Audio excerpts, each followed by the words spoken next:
Hello guys, welcome back to the Champions League review. Champions League European review, because there's 3 competitions in Europe. I'm going to talk about all 3 of them in a bit of a roundup, and that's what it's all about. We're going to start with the Champions League and the fixtures. We're going to go in order as the fixtures were, with AC Milan beating Club Brugge 3-1. A strong performance, as they should have won. It's a game they should have won, and I got it right in my predictions as well, so I'm happy there. Monaco absolutely smashing Red Star Belgrade out the park. Already been Barcelona this season at home as well. Minamino, Embolo, Singo, and Akiluche getting involved in the goals. Monaco having a decent season in Champions League, especially at home. It's good to make your home a fortress, especially in the new format. It's good for Monaco right now. That's what I'm going to say. Arsenal getting a cheap victory, a very cheap victory, thanks to a Riznik own goal against Shakhtar Donetsk. 1-0. Arsenal hasn't got a game. All the show was really boring. I've only watched the highlights. Even the highlights were a bit boring. Yeah, Arsenal really lacking that creativity right now in the team. And at the weekend, I think it's Liverpool going to be lacking the defensive side of things as well. It's not looking good. John Duran getting another Champions League goalie. He's liking a Champions League light right now, isn't he? He's a 2-0 win against Bologna. Very important 2-0 win as well. Girona beating Slovan Bratislava, as they should have done 2-0 there. Stuttgart throwing out a stunner of a victory as Juventus went down to 10 men and Stuttgart won the game in the 92nd minute. Jesus Christ, Juventus really should be doing better. They really should be doing better. I hyped up Motta a lot at the start of this Champions League campaign. Can you repay the hype, Motta? Because I've got a lot riding on your my reputation's at stake. PSG against PSV, the PS derby, you want to call it. Hakimi scoring and Lang scoring. Lang, is a really annoying player to win in FIFA, but 1-1. I think PSV will be walking away from that very happy. Dortmund were leading the game against Real Madrid. The highlight game of the week, I'd call this. Obviously, some might argue the Barcelona Bayern game is, but I think the repeat of last year's Champions League final is the highlight game of the weekend. When you're going, oh, what game do I want to watch? Real Madrid Dortmund. Well, that was the game that I wanted to watch. Dortmund actually started the game off winning 2-0, going into half time 2-0 up. I'm thinking, oh, you know what, Dortmund had to do something. I predicted 2-2 in my predictions, and then a quick turn on after half time, 60th and 62nd minute. Rudiger and Vinicius Jr. came back with 2 goals there to make it 2-2. And then Vinicius Jr. went, you know what, I want a hat-trick, and grabbed himself a hat-trick whilst Lucas Vazquez got one as well, and they won 5-2. Real Madrid in the Champions League, inevitable. They are just inevitable, guys, and it just is what it is sometimes. And then Sporting beating Sturm Graz with Gyökeres getting another goal, and I think Sporting real tough teams to play against. City play against them. I think Arsenal play against them as well. It's not going to be an easy game for either of them. Atalanta and Celtic drawing 0-0. Brest and Bayer Leverkusen drawing 1-1. Shows how good Brest are playing this season. It's their first time they've dropped points so far in the Champions League. Lille upsetting another Madrid team. This time it's Atletico they've upset as they've beaten 3-1. Julian Alvarez started the game off well, but David ended the game better. So yeah, Benfica against Feyenoord. Feyenoord winning 3-1. A very important win there for Feyenoord. Benfica have really not lived up to anything so far this year. There's nothing about them. I'm going to go watch them in January. I want to see a bit better out of Benfica. Otherwise, I'm going to see them absolutely smashed. Man City playing against Sparta Prague, winning 5-0. It took a while to get the goals going. Well, it took 3 minutes to get the goals going. But after that, it took a while to get the goals going. And Erling Haaland scored one of the maddest goals I've ever seen. He backheel volleyed it into the net. Fair enough. Darwin Núñez getting a goal against Leipzig to make it 1-0 to Liverpool, keeping it nice and calm there. Dinamo Zagreb beating Salzburg, and I think that's a very good win for Zagreb, sorry, and a poor loss for Salzburg. Salzburg, who will be fighting for a place in the 24, like Zagreb, down low, but not doing it for him. Inter Milan winning the 93rd minute.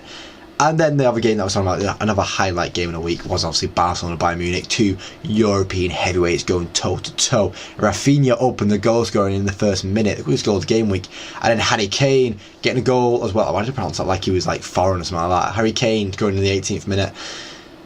But Rafinha, man, these Brazilians, they just love a hat trick, don't they? They love a hat trick, as Rafinha got a hat trick. It was all to fight for. Europa League, there's a few Europa League games on Wednesday night, as well as Galatasaray beat Elfsborg 4-3. Close. It was close. Larsson scored in the 92nd minute to make it as close as it was. And then Bodo Glimt actually getting a result over Sporting Braga, which is a massive result for them and a massive result for their survival. They play United in a few games, so scary on there. And then onto the the Thursday night games. That's when the best teams play, right? That's when the best teams play. Frankfurt beating Rigas, only 1-0. In all my predictions at the start of this season, I had Rigas to get absolutely smashed in every single game they played. Fenerbahçe against Nice. Fenerbahçe actually winning that game, surprisingly. Might not have an issue about Nice and United being in the same competition because Nice might not be any much longer. Real Sociedad beating Maccabi Tel Aviv, as they should do. Midtjylland beating USG, surprising one for me. PYK and Victoria Pleasant both drawing 2-2 with each other. Ajax beating Karabag 3-0. Karabag getting 2 red cards in the game, not good from all. Chuba Akpom and Wout Weghorst getting goals for Ajax. Roma beating Dynamo Kiev, once again, as they should be doing. Anderlecht beating Ludogorets, as they should be doing. Athletic Bilbao beating Slavia Prague, as they should be doing. Olympiacos beating Malmo, which surprised me, to be fair. I thought Malmo might get a result in that game, but El Kaabi getting the result in there for Olympic Lyonnais falling apart, as I thought it'd fall apart. Besiktas getting them win there. Porto finally getting one on the board as they beat Hoffenheim. Rangers beating Steaua Bucharest 4-0. Tottenham beating AZ Alkmaar 1-0 thanks to a Richarlison penalty. Ange Ball's not cooking right now, I'm telling you that now. Especially down to 10 men AZ. Lazio beating 20, and then United saving the best till last when we talk about Europa League as we draw 1-1. And it's annoying, yeah, it's annoying. But in my predictions on YouTube, I said that we'd lose that game. So I'm okay drawing that game. I'm okay drawing that game. It'd have been nice to win the game. It'd have been nice to see my team win, but I'll take a draw. I'll take a draw. We've always struggled in Turkey. I'll take a draw. On to the Conference League now. Any games we were able to talk about? Istanbul Başakşehir, you know, someone that was in the Champions League a couple of years ago, getting beat by Celje. I don't know where Celje are from, but they got beat 5-1. Insane stuff. Insane stuff. Hearts beating Ammonia Nicosia 2-0. Shamrock Rovers beating Larn 4-1, which I'm sure Shamrock Rovers will be very, very happy about. Panathinaikos also getting beat 4-1 by Chelsea. Obviously Chelsea are a lot better of a team. I really thought João Felix should have taken the penalty as well for him when I was watching the game.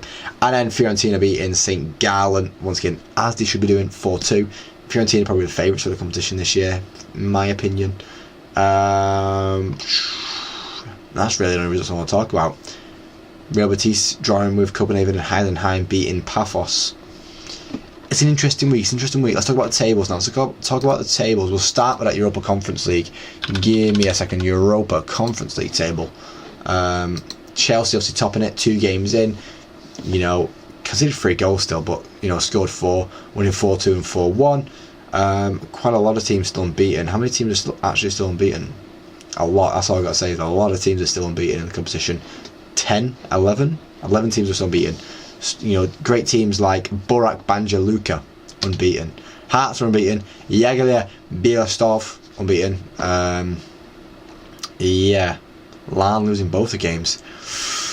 Not much to talk about. Obviously, you expect Chelsea to be the top. You expect Chelsea to top it. Probably, you know, I did say Fiorentina favourites. Favourites get to the final because Chelsea are favourites to win the whole thing, and they probably will win the whole thing. Under Mascara. Maresca. Lazio topping the Europa League right now with 3 wins from 3, alongside Tottenham and Anderlecht all got 3 wins from 3.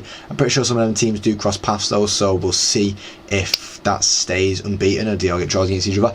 Ajax unbeaten right now, Galatasaray unbeaten, Frankfurt unbeaten, Midtjylland unbeaten, Athletic Club unbeaten, and Bodo Glimt unbeaten.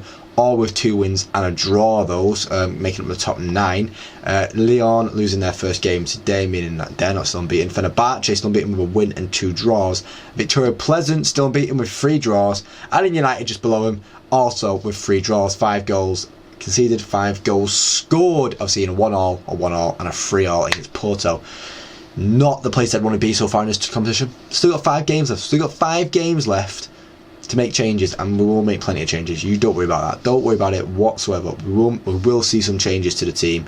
We will see the team improve and do better, and this table's got a lot of changing to do over the next few weeks. We'll see where we're at coming into the game after the POAK game when we're halfway through the season. That's the best one to talk about, how the season's going to be looking for us. Look at the Champions League now with Aston Villa topping it, and oh my god, what a story that is. Aston Villa top of the Champions League table. That's pretty cool. Liverpool just behind them. That's purely on goal difference because Liverpool have conceded a goal in the Champions League, while Villa, no goals conceded. Strong defence, a strong mannerism from Unai Emery, and he knows how to set up a team in Europe. He just knows how to do it. City, Monaco, Brest, Bayer Leverkusen, Inter Milan, Sporting and Arsenal all remain unbeaten as well, with 2 wins and a draw. Barcelona have lost a game. Other team that's unbeaten is Atalanta, who are still right now unbeaten, with a win and a draw. So that leaves 10 teams in the Champions League currently unbeaten, which is quite interesting to talk about. You know, I think it is an interesting point that 3 games in, 10 teams are still unbeaten. That's bound to change towards the end of it, don't worry. I can't believe Villa still haven't even dropped points once. Who's going to be the first? Who's going to be the last team to not drop any points? Will it be Villa or will it be Liverpool? What's actually the next fixtures for them both? That's what I'm interested in seeing. Is there going to be another game this month, or is it? No, it's obviously November. What am I even talking about? It's by the end of the month. Liverpool's next game is Bayer Leverkusen. That's a tough one. While Villa's next game is Club Brugge. Okay, just see they both win them games. Liverpool's game after that is, give me a sec, Real Madrid, which I just don't see them beating Real Madrid. And Villa's game that week, if I can't see Aston Villa for some reason, playing Juventus. Tough games from both that game week. Ooh, it's going to be a tight fight to the end. Yeah, let's see how it goes. But that's going to be the end of this video now, guys. Let me know what you think about how the Champions League and Europa League and the Conference League have been going so far, especially in this new format. It's always interesting to speak about this new format and how it's working. But yeah, as I said, it's going to be the end of the video now, guys. I do thank you for watching. I love the video. Please leave a like. If you want to see more, subscribe to my channel every single day. Thank you for watching, guys, and hopefully I do catch you next time. Cheers.